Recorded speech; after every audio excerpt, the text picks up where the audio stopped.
Um, okay, so today we're going to try and get some organization out of the borders of Israel. Oh, and to make things make a little more sense, we're going to also utilize some archaeology as well as other sources as well. So I hope everybody has in front of them the Makor I sent out, because we're going to be running through a lot of them relatively quickly. So again, here's the link to Google Doc and chat if anybody needs it. So I'm starting from the top of the page. So we see here we have the just showing, like, starting with here. Everybody has it. So let me share a screen just so also somebody who watches it later, they'll understand what's going on a little bit. So let me just pop this out so I don't have all of them, everything showing all at once, because that'll probably give people a headache. Okay. So okay. So that. Okay, great. So let's check. Okay. So now the question is for when we're dealing with the Rehob inscription. So an important part is the question of, well, right. So we hopefully everybody's read the if you have, again. So there's various listings of the borders. We see them listed in the Tosefta and Shvi'it. We see them listed in the Yerushalmi and Shvi'it. We see it listed in the Yerushalmi and Demai. We see it listed in the Sifrei. We see a whole bunch of different times when we have listings of borders of Israel and discussions of it. So the question is, what do each of these discussions mean? So for this, I'm going to start with things that are important to bear in mind that'll hopefully help us direct us towards what we're talking about. So one important thing is the Rehob inscription, which is basically found in unknown what the name of the actual shul was, but it was found near the Tel Rehob, so that's why it's called that. So this was discovered in the 1970s, originally near Kibbutz Ein Hanasiv, when they were plowing their fields, and then they noticed, this is a very big rock, and they found that's what it was. So basically, it was, again, from roughly the time of the 3rd century Common Era, roughly also around the same time as the finishing of the Talmud Yerushalmi. And so we have a listing of various places and borders in Israel, as well as various items that you can or can't eat based on where they were grown. And we also have the signatures of various cities who were, of the time, saying that we're part of this, publication, i.e. of the making of this mosaic. So that's roughly that. So again, we're going to get back to that in a bit, just saying that's what it is and how it's going to help. We'll use it afterwards to explain different parts of the various sugyot of the borders. Another just a fun thing to note in terms of that has been found is they've had these things called they found border stones for some cities. So this, for instance, is the Tchum of Gezer. So the question is, why on earth would you need a border stone? So there's two opinions for why you'd ever have a border that would say, if it's upside down, right, Tchum Gezer, right? And then also written in Greek, of course, because everybody knows Greek. So this is saying until here is where Gezer goes till. So the thing is, so why would it matter where Gezer is, right? Why would you want to know? So either because you want to know where the Tchum Gezer goes up until is relevant either for Eruvin, or, which is more likely based on the fact that we find a lot more records for archaeologically of Shemitah related artifacts than of Tchum related artifacts.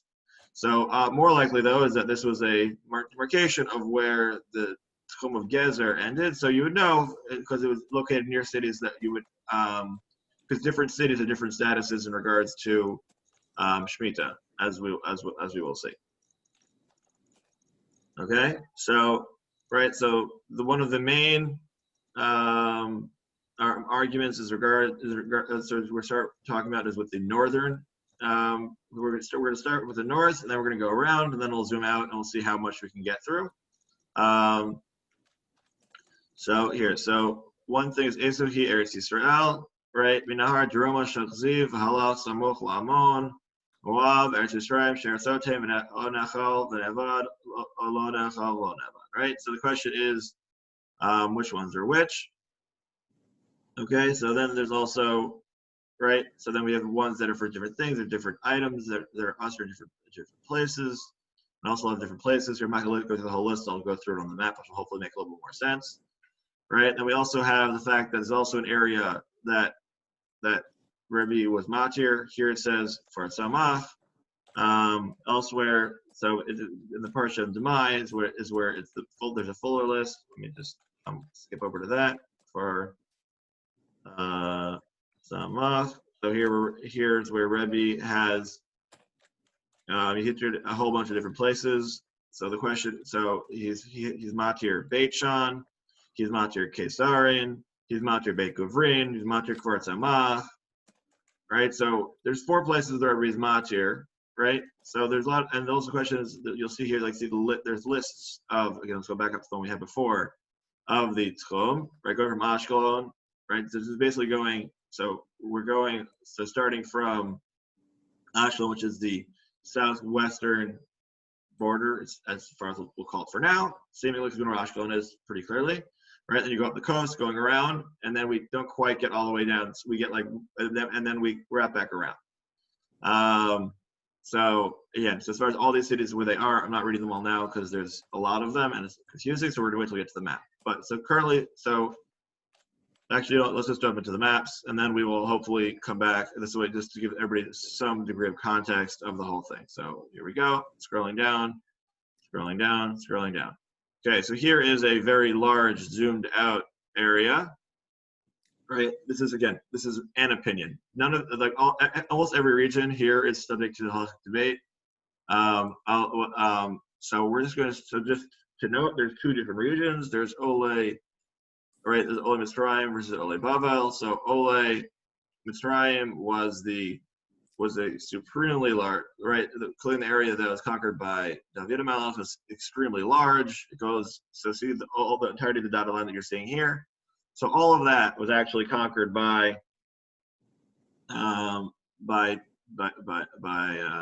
David. So that whole area, right? So this whole area here, as well as this whole area up here, right? There's a little slice that's not, right? So the question is, what's that?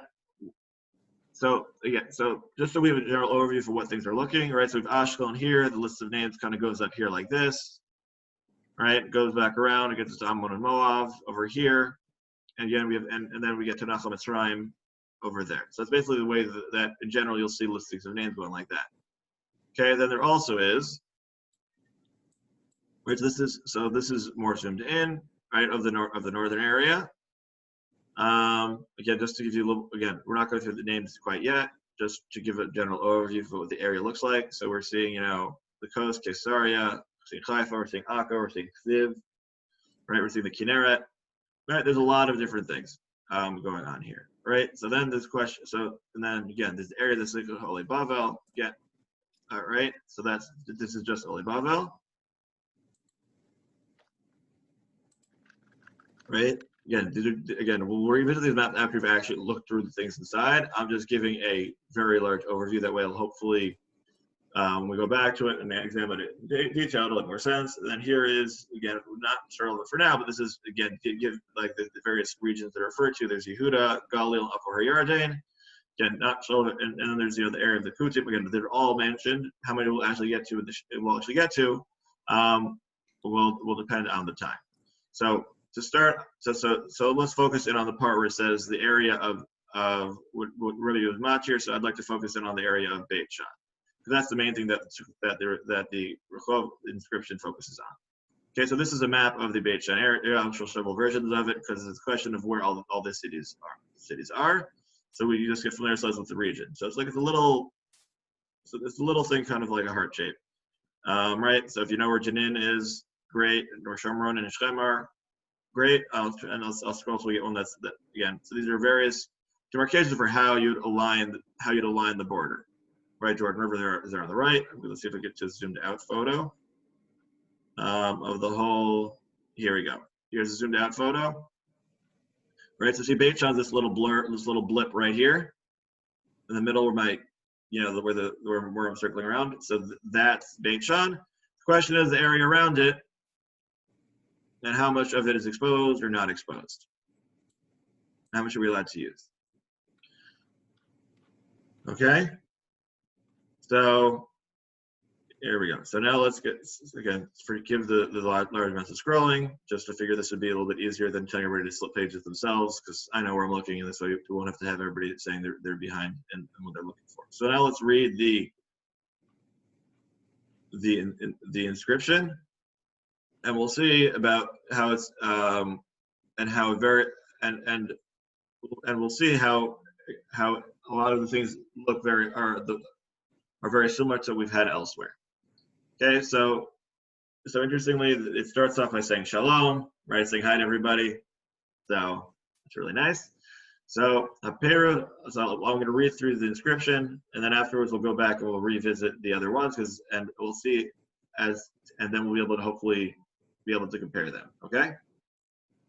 Okay, so various places there are different orders. Also, there's different things added, but you'll also notice there's certain elements here that look like basically this person has been reading some of the things that we've read so far. Okay, so we've got, so this part here is going to be paralleling the Gemara and Demai, which will, okay. So shalom. Haper halalu asurim v'beishan b'shvi'it v'shar shavu mitasrin Demai. Okay, so hello, right? So these are the fruits that are asur and Beit Shan during the Shemitah year, and the rest of the Shemitah cycle, the other 6 years, you separate them out as if they're Demai. Okay, what are these things? So Hakishun, Havadichim, Hamafalchonov, Hastvalpanit, Haminta, Hanagim Fneatzma, Polamitzri, Hanagad, Mishifa, Vakapol Ta'ot. So these are all different fruits and vegetables that are considered to be from this region, where during the rest of the 6 years they're seemingly a chayv and masra, and these are areas, things that are not going to be mutter. Okay, these are all usher to have. Normally these are places that are chai. That's why you have to take truma and masra from them, and also why they are usher and shvi. Okay, so that's that list of all those foods. And then also this is also very much educated based on when there is availability of things in the market.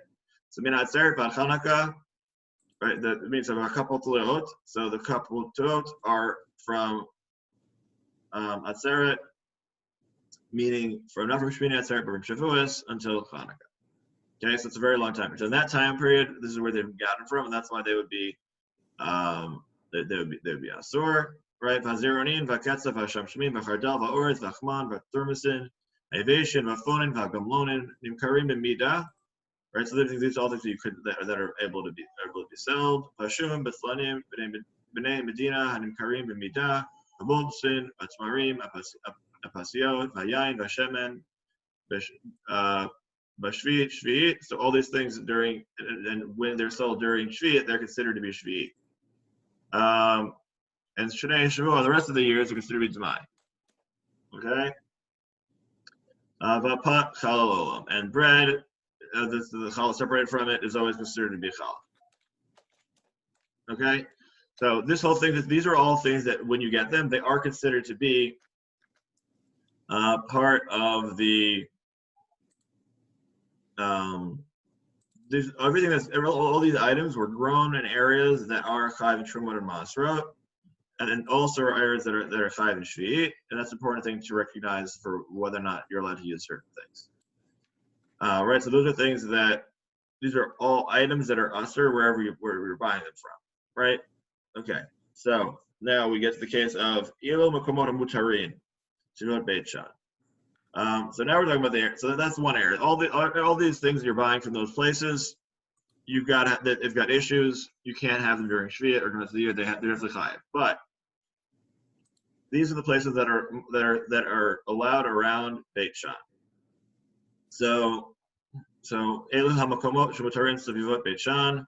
So these are the areas that are allowed around Beit Shan, Minadarim from the south, right? So the one that is Shi Pila de Kampon. So the Pila de Kampon is the area of the south. Ad Chakla until Chakla, Lirota, Minamar, then. Right, so that's starting southwards. That's the southern border, and then Minamarav, and then we got to the western border. Shipila Dizrai, Ad Sofa Ritzpa, right? So that's the westernmost border. Minatzfon shu pili tzukuta ad kfar Karnus, right? Kfar Karnus ke Beit Shan, and we say that Kfar Karnus has the status like Beit Shan. Ubina Mizrach shu pili zavli ad nafsha defun Katya v'pili dekfar izmir and v'pili de'akma v'lifnim min hashar mutar v'lachutz asur. So also to note here is that certain areas when this thing are considered to be outside of the area of Beit Shan, that's allowed, and certain areas are considered to be within. Right. So here we mentioned that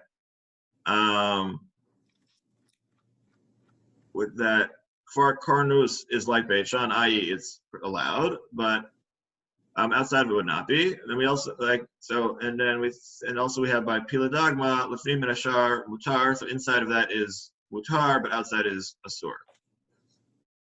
So also another relevant point to make about this whole area is that this region seems to indicate very differently than what if you had read only the Yerushalmi that I quoted you earlier about Rabbi Makir only 4 areas.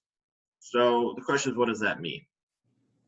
So, right. So if you're reading the Rehob inscription here, it seems very clear that it's a large area surrounded by a whole bunch of different cities. But if you read the Yerushalmi Demai, it looks a lot like you could say that it's just those cities and only those cities and the area surrounding them, meaning like their Tchum, let's say. But from here, it's not. So for instance, the Chazon Ish, which we'll get to, we're going to lead through an article by Rav Yehuda Landy. I'll show you some extras from him, where he points out the differences and whether or not you hold of archaeology or not. Rav Chazon Ish is not a fan. Because he also doesn't trust the reliability of archaeology and identifying locations either. He says that basically, if to say the name is the same as it was back then, so probably destroyed and rebuilt somewhere else, so that's got no reliability. Okay, so the next we have discussing the area around Susita. So Ha'era Asura B'Tchum Susita, which is on the eastern side of the Kinneret. So what are they? These are all cities that are Asur. So they are Inush, Inharav, Dambar, Iyun, Arnart, Kfar Kiryachiv, V'Nov Chasvei, V'Far Tzamach. Right, those are all ones that should be Asur. Rabbi had your Kfar Tzamach, but Rabbi said no, Kfar Tzamach is fine. Right, meaning when he says it's fine, it means it's not Chayv and Truma Shemasros, and you're allowed to use it on, and you're allowed to work there on Shemitah. So it's supposed to, some people, you also could have tried to, some would also want to say that all those lists of names are separate they're all referring to Beit Shan, but they're actually, this seems pretty clear that all those 4 locations are different locations, so none of them are duplicated. So Vayarot Shehen Suffix Chum. So what are the places that are unclear? Right, the suffix what they are. So there's around Navat. So Navetzir, Vitzir, Vigashmi, Vizin, Vidanav, Harbata, Vegri, Chuta, V'Charkom, Dvar Harg.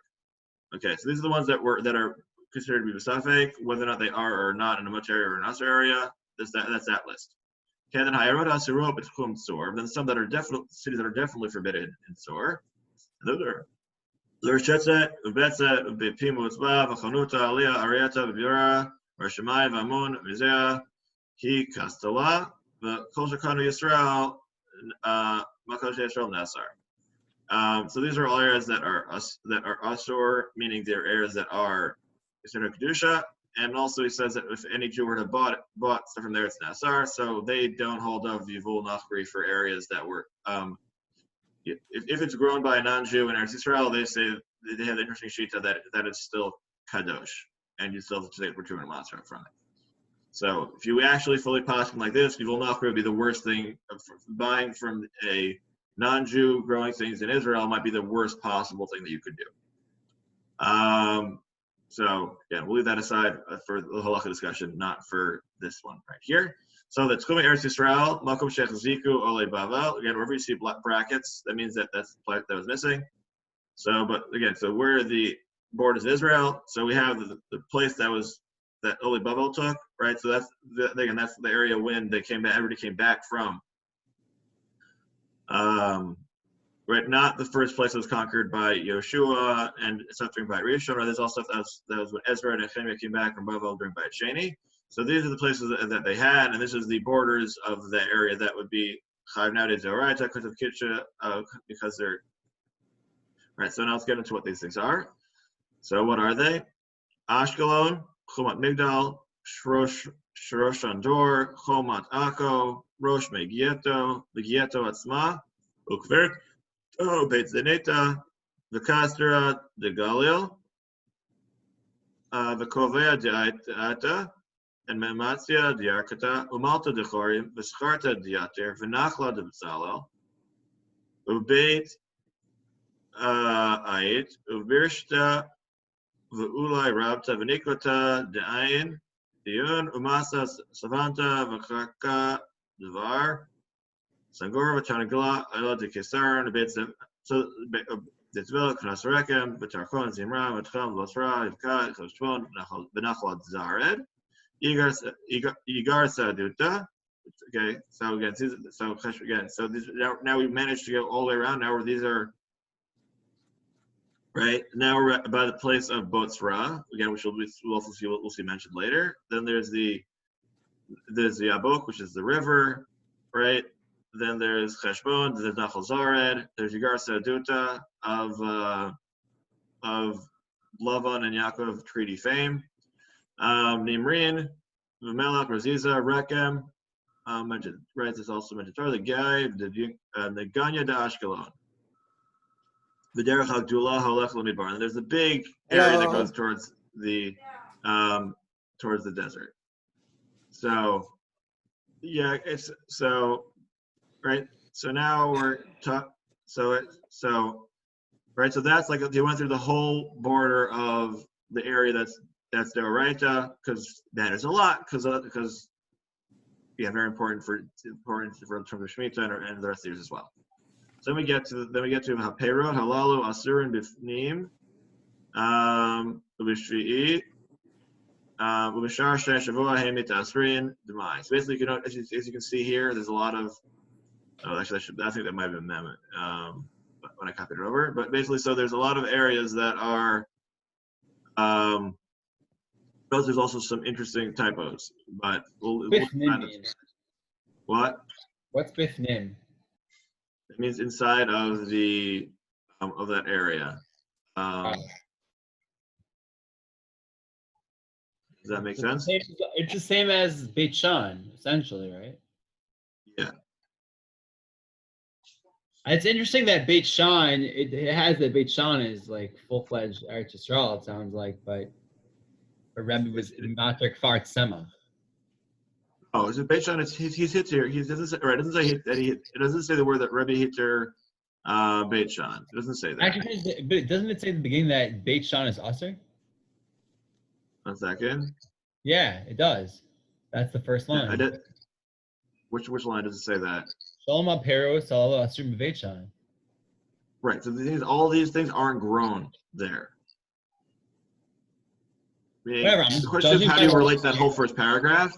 But meaning, as in, it says these are the areas that are surrounding Beit Shan that are allowed, right? We get to the part of here. That's where we get just to. Like zoom out, like what this thing, the whole. Right. So I'll zoom out. Fine. So I'll stop reading and we'll just zoom out. Okay. So I'm scrolling down here. Yeah, this is by Review to Landy. He makes this very nice chart, color coded to help us figure out what's talking about where. Okay. Fine. I'll stop reading. So we've got. So we'll super zoomed out from now on, and I'll simply talk things that are Haga because it seems like it's hard for people to follow. Okay, great. So we got the lines 1 to 9 talks about the fruits. It talks about Beit Shan things. What does that mean? So 1 to 5 are Shemona Peros Beit Shan, things you can't have, and the next it has the area of the borders that are mutar. So again, the question is, what do you mean by these fruits are asur? So, right. So that's the question that we will hopefully deal with. So. Yeah, most likely these things being Asur Beit Shan is because they come from, these are things that are imported, as we'll note when we look at that. The Gemara Demai, the Rishonim Demai is largely talking about things, it's talking about areas, it has a list of food that look really weird, but if you look at it, but you're like, why is this food much that one Asur? So the reality is they're all based on where they were imported from, that whole Gemara, right? It's talking about where did the food come from, yet it's being sold here. So a lot of these things nowadays, it doesn't mean much because nowadays it's completely irrelevant because we don't care where they're, because nowadays like people plant entirely different things. So it's not so relevant. But as far as the region that's considered to be mutar is very relevant because they're saying this is the area that's not considered to have Truma Masrid in it. So that's why a lot of the lists of foods, you basically can look at it and give yourself, and just like, look at it and go like, I have no idea, and move on.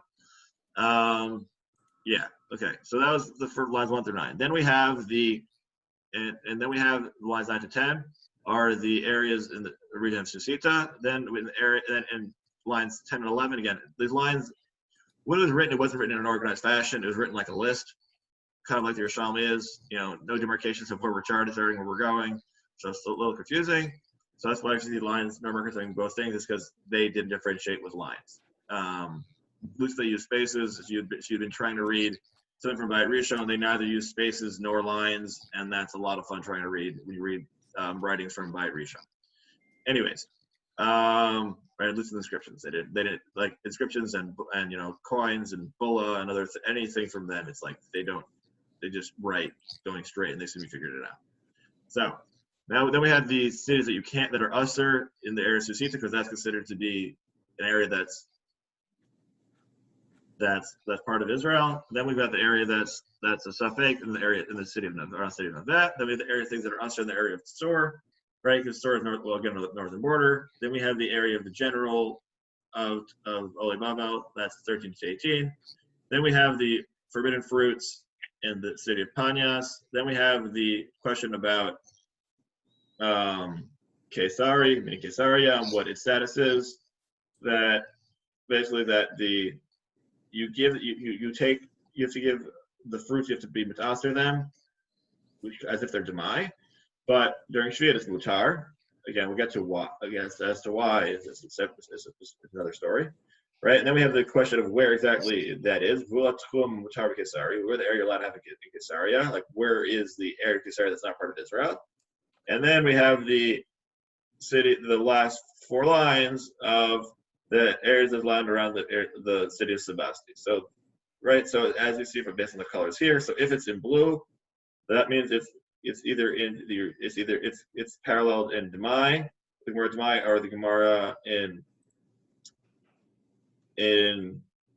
Shvi'i, the 6th parak, the Halacha Aleph, or.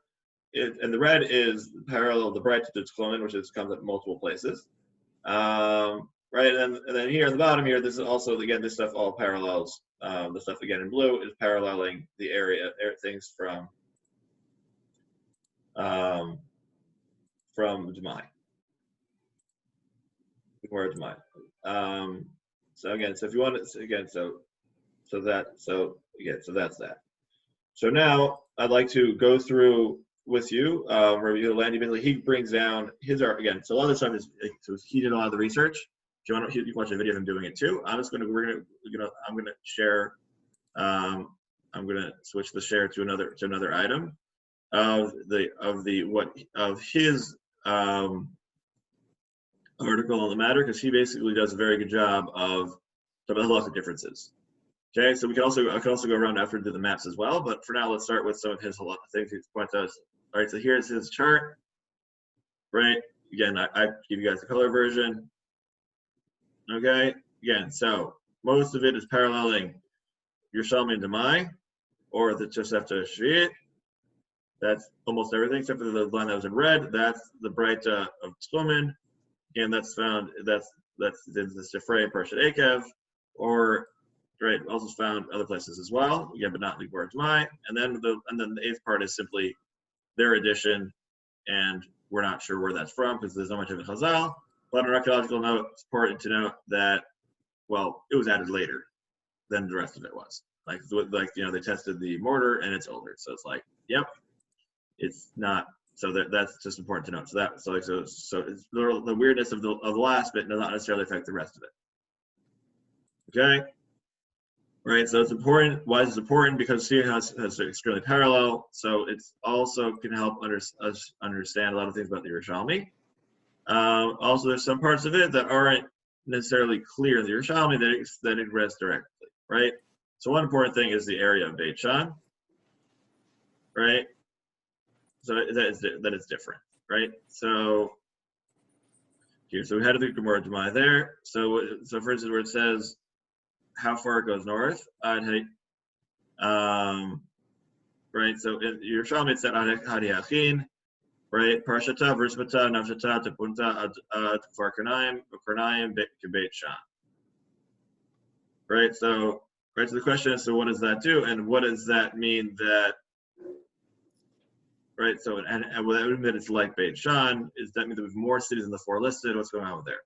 So one of the important opinions that we have comes out of all this is the dot of the Admat Kodesh, where he says, so where he tries to figure out the places, right? That's for Yosef Goldar, right? So that was 100 years ago, and then he tried to say what the area was, and this is saying where he gets that it was. Okay, based on his knowledge of the things at the time. So he thought the Rispata was 7 kilometers south, right? And then we have and Ashekelon is 13.5 to the north. Karnaim is 17 to the west. Basically, so he has a very large area enclosed, 213 square kilometers, and he says that there'll be if we ever have autonomous control over that areas, then these areas will be pater from Aser Yerek, because they're places can be eaten from on Shvi'it, right? So basically, you're allowed to rely on the fact that, based on the names, that everything there, Beit Shan, on Shemitah will then be mutter, which is a very huge heter, and also he has a very large area that he has enclosed. Okay, that's the Admat Kodesh. So the Chazon Ish, though, he is not a fan at all, and he says, right, so he's on the opposite side. Again, Chazon Ish came later than he did, and he said that Oli Bavel only left the city itself, and its immediate tchum, not more than that.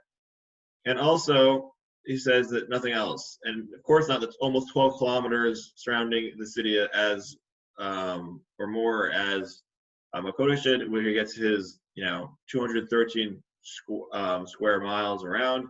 He's like, no way. He thinks at best it was just Beit Shan the city. Therefore, he thinks that, and he even says you can't use that because he says, as his general rules, why he doesn't rely on any of the listings of names, is he says that odds are that city was destroyed and rebuilt and renamed, so you got nothing.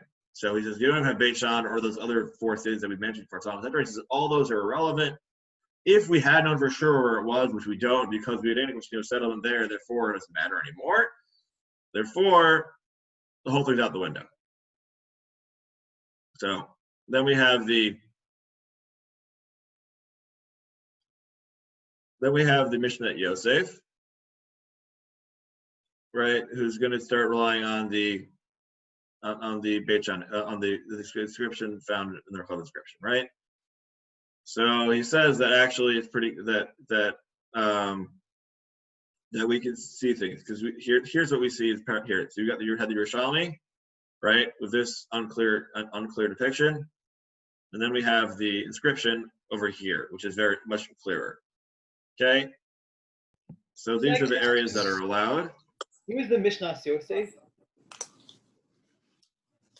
Does it say, does he bring his bio?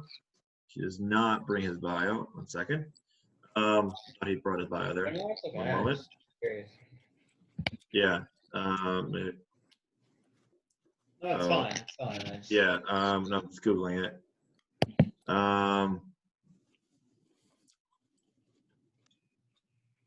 Keep going. I'll Google it. Okay, fine. Anyways, so again,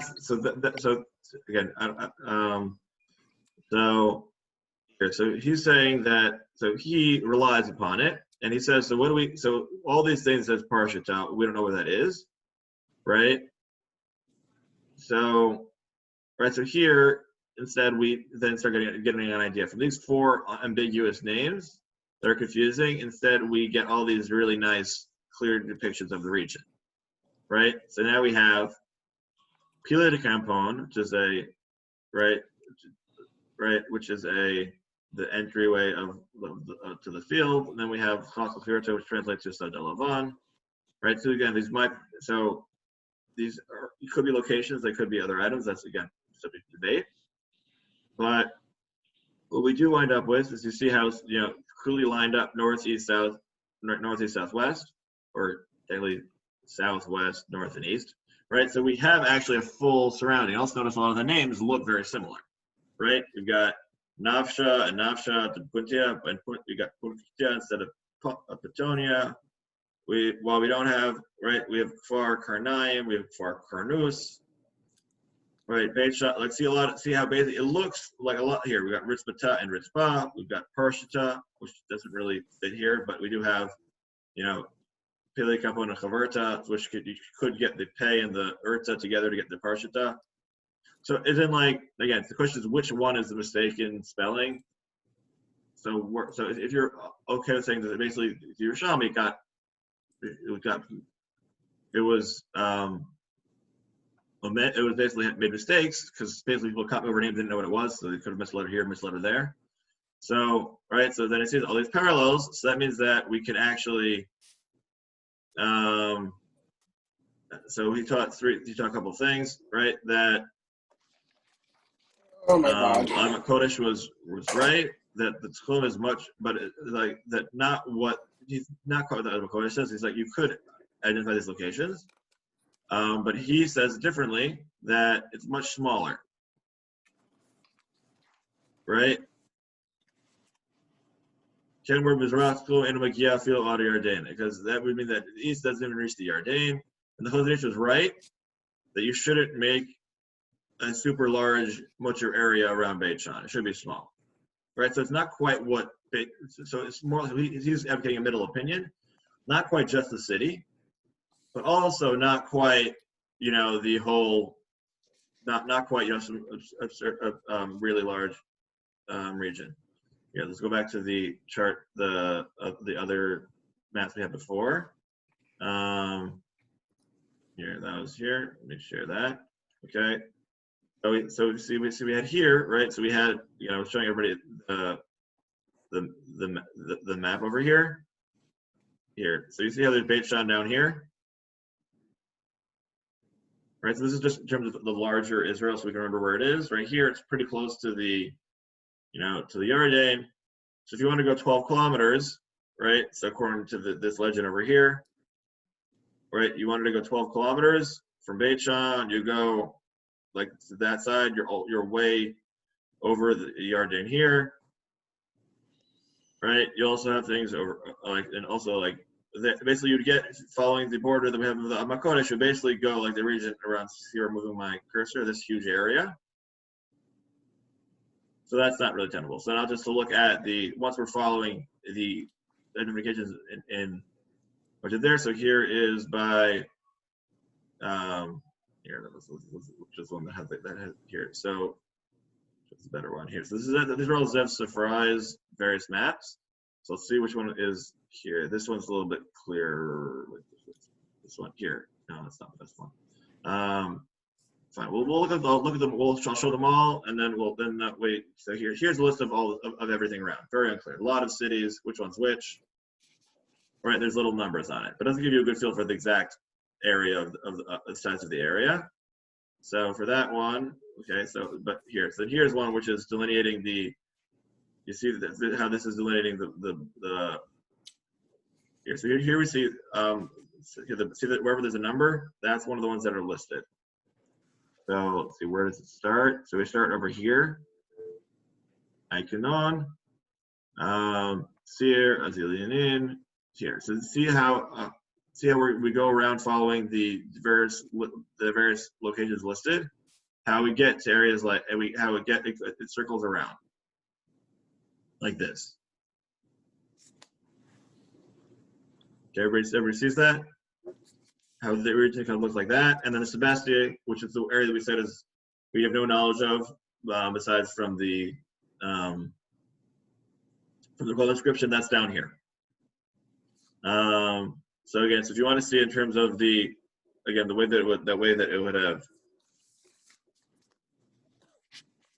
I've got, so here's the air, right? So here's the, right? So now here's going around all the borders, right?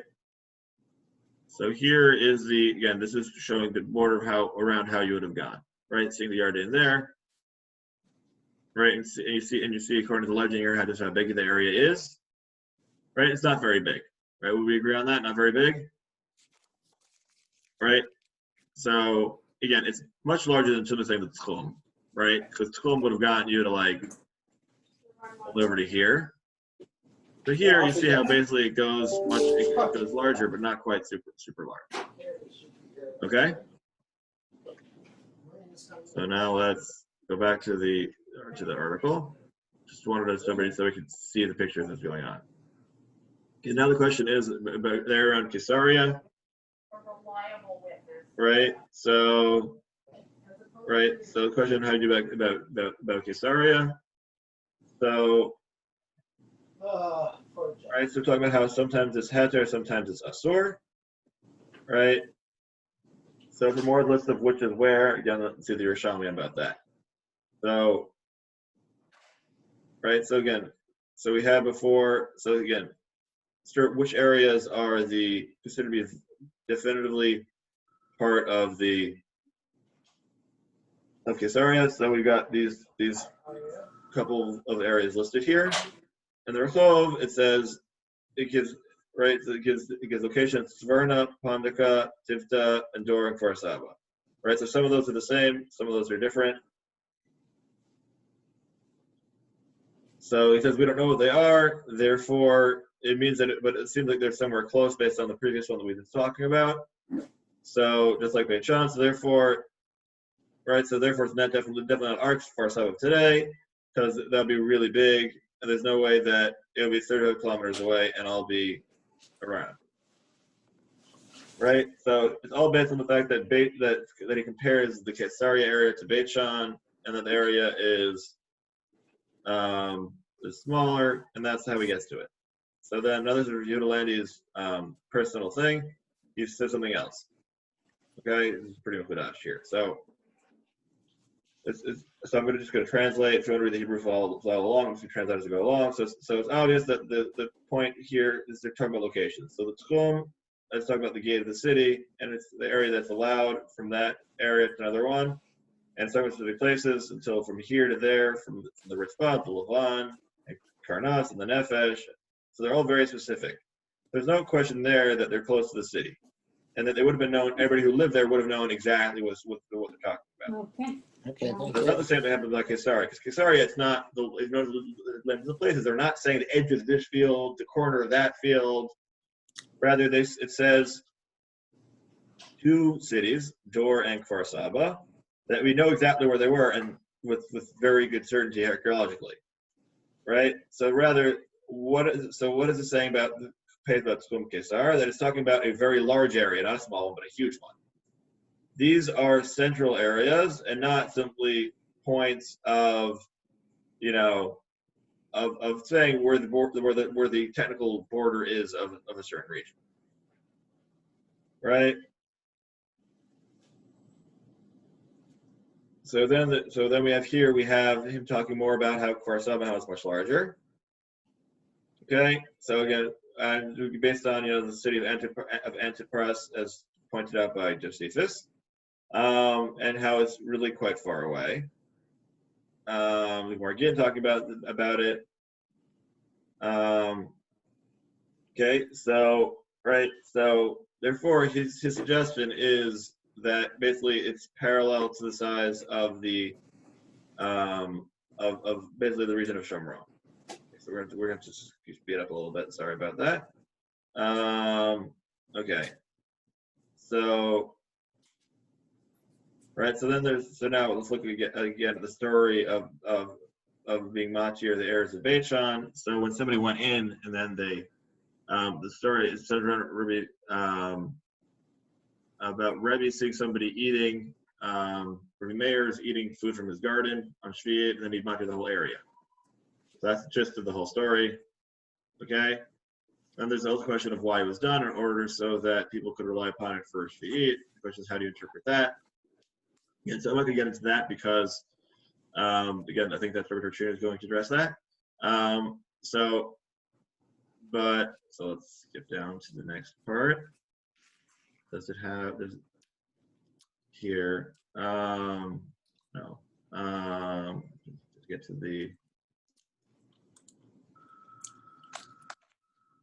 here, okay, so again, so we'll head back to the maps because I think Retrieval is going to get to a lot of the things about the other thing.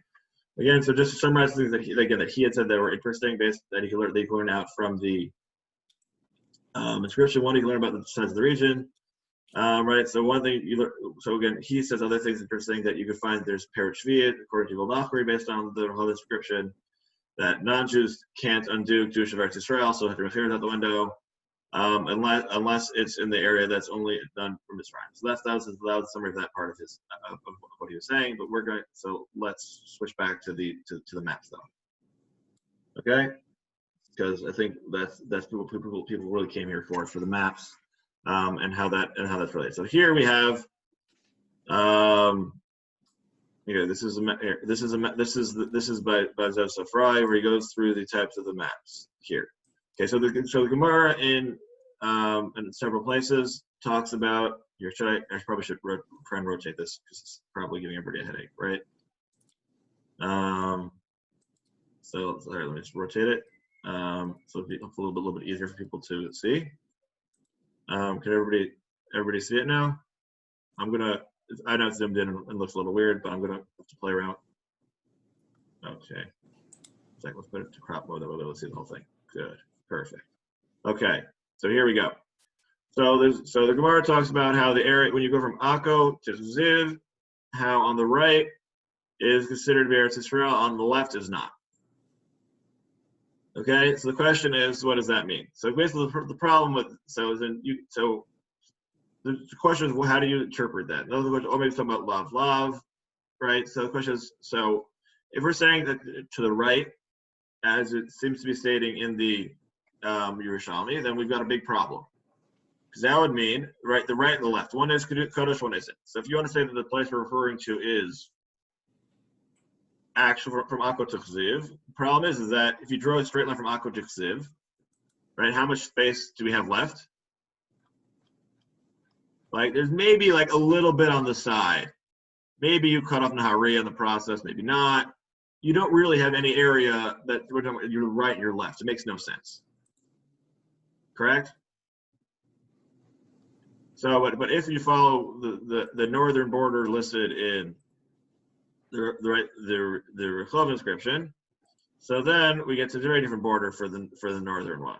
Okay, so instead we're going up here, right? Then we turn east. Okay, and then we're going up like this, covering right, backing left, swinging around. Right, and then you see how it's going like this all around down here. Right, everybody sees this the border there. So if this is the border, though, it makes a lot more sense what we're talking about right and the left, right? Because we can all clearly see what's right and left, can't we? Right, so we see on the left, we see, like, so then we see that there's this whole, again, this is where Rosh Hashanah is nowadays. So one slight problem is that basically, according to everybody, Rosh Hashanah isn't part of Israel. So, yeah, for Shvi'it purposes, I think it could basically, sorry, everybody said the Chazon Ish, because you don't know what the place was. But everybody else is like, well, if you have anything about archaeology, you got a problem because, well, it's north of the northern point. So we're stuck. Unless. Are you suggesting that we take the border from the Rehob inscription and ignore the Akko Ksiv border? Like, does it work? No, the question is how to reinterpret the Akko Ksiv border. And so again, I don't think we should take it halakhically or not. But if you say that Akko Ksiv, or then if you say that's that's saying north and south, as opposed to saying a line between the two, then it makes more sense. So are you saying Ziv is further east there? No, Ksiv is still on the side here. There's no here. There's no I other listing understand. of. So I just don't know how that you can reconcile the two then. The answer is that Ksiv is the northern point. So parallel to Ziv to the east, you're saying. Yes. Excellent. So that's what we're saying. Is we're using it as like as the longitudinal points, not as in terms of like the city itself, which is confusing, right? But also the question is, where's Amanah, right? So Amanah, we said, is right. Haramanah, like right, so that's over here. Again, so it's in like again, so the question is, depending on how you do this, is whether or not the whole thing will make a lot of sense or make very little sense. Okay. But it also would be weird that if you say that that's where it ends, so that means that like you also, it says very little about what's going on north of it. Also, you don't understand that. Then also according to that, saying like, what are we excluding and how does this help us when we're pretty sure that Israel extends keeps going farther north. There's other places that we know for sure that are mentioned, like more that are for debate, and it's like, right. So also, if you were, let me put back so we can see the side there, right? So. Right, so you can understand here. So there's certain areas over here, like Kisar, like there's all these other areas that that wouldn't be part of Israel, but according to this, most certainly are. Okay. So now let's put in. So does this have Akko here? Yeah, no, there's. I don't think there was any other. From what I saw, I didn't see that many other suggestions here. This might be a little bit easier to see. Yeah, here this map's clear. Okay, as to seriously, see there's the modern Israel is this dotted line over here, right? The dashed line, and the straight black line is the area of. These are things that are on the Rehob inscription.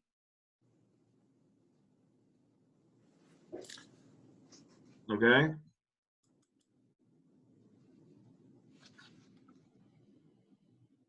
And there's also some places that are only mentioned that are mentioned not in terms of that are only mentioned. These are areas. These are regions that are only mentioned by the Rehob inscription, not by any other demarcation of the border. So, again, if you're going along the lines of this is the way the border goes, then the whole the issue with Siv makes a lot of sense. We agree on that? Okay, so again, if somebody wants to look at the only 4 minutes. So if you want to look at the differences in the Gersot, again, I included that for you here on the bottom here. Again, not my work. For the original, we found in the actual large packet that I linked to is where the original articles are from, and for all the sourcing from the various actual academics who do the proper research supposed to me who's summarizing their work. And now, just wanted here. So I had this. I found in my version of the Yerushalmi that I've been using. It's called Kavanaki. So it has some maps in the back that are also seemingly based on the inscription that I took into case. It was written 5 years later. So here, let's look at the. So we're talking about Ole Bavel here. All right. So look at how this is drawn.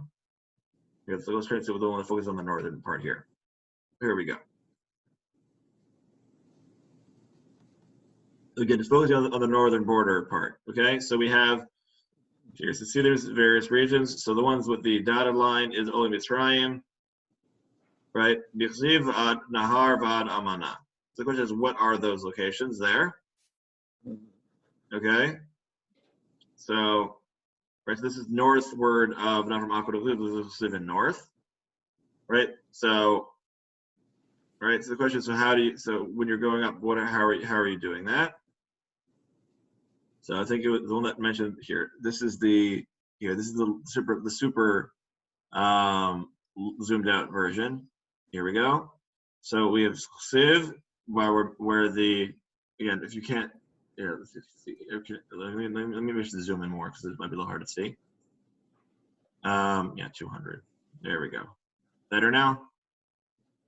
So okay. Yeah, just going through some of the lists of some of the cities that are mentioned, right? So Dor, Kesari, Yafo, Ashekelon. Okay.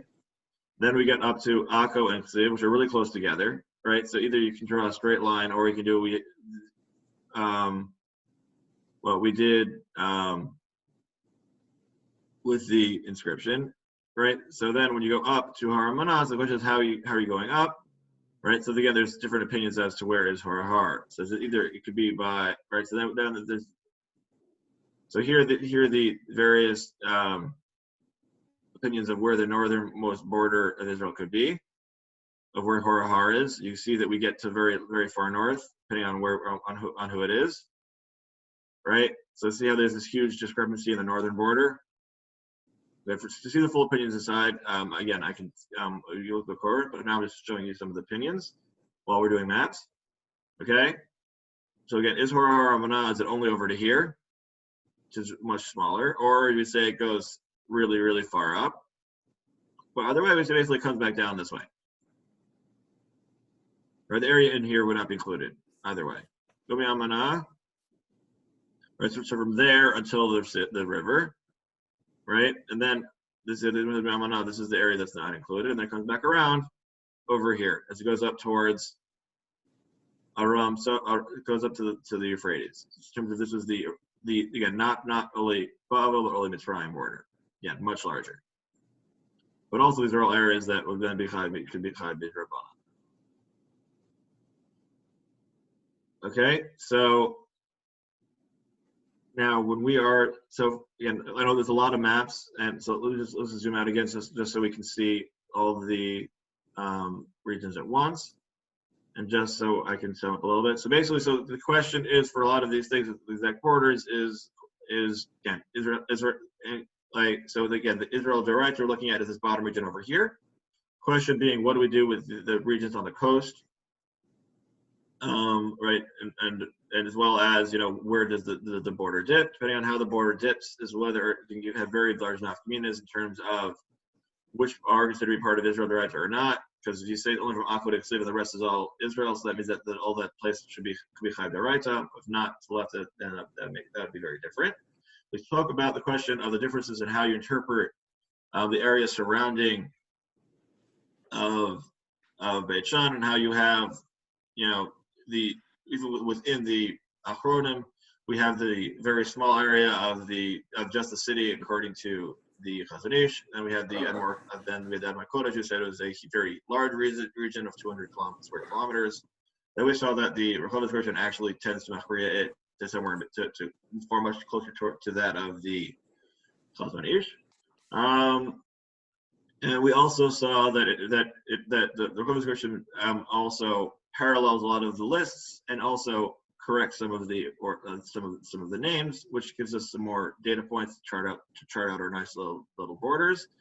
And in terms of the northern border, we saw how it can actually make a very, depending on how you do that. See how this map, it looks kind of round and like that, basically Yerushalmi alone. But if you were to have added in that of the but when you add in that of the, let me scroll down just to show you the photo while I'm talking about it here. When you add in the region of that that's added based on the Rehob inscription, you actually end up getting a little bit extra that it gets added as to be considered part of Eretz Israel, while also meaning that certain parts of the Golan are not included in this, would be not included in this Kedushin. So I believe that's it. If anybody has any questions, please ask. If I wasn't clear, I apologize. So can you send the recording as well, just so I can go over it again and then try and get everything straight? Because it was very good, but it was a lot. So yeah, then I'll be able to nail it down. I'll send the recording. I think if you're opposed to the two-state solution, as I'm sure most of us are, then this is a great share, because they could argue like for 20 years over this, what it means and what the borders are. I know by the time they're done, then a Mashiach will come. Yeah. Amen. Just add it to the Okay. mix. All right. Okay. Yeah. Well done. All right. That's it. Bye. All right. So we post this. I will post